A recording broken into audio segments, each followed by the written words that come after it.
So, habang tayo naglalaba guys, panoorin natin kung isang lalaki guys na isang rescuer. Tingnan yung maigi yung gagawin niya guys.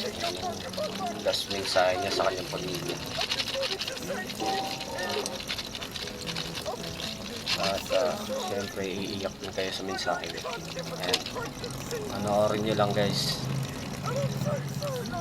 Grabe si Kuya.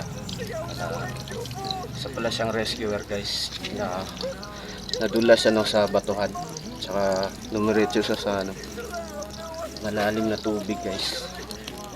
Kung nilandingan niya, at ito nga yung huling mensahe niya sa pamilya niya, saka sa kanyang asawa guys. Yan, panoorin niyo ang maigi. Walang gagawin ni Kuya guys.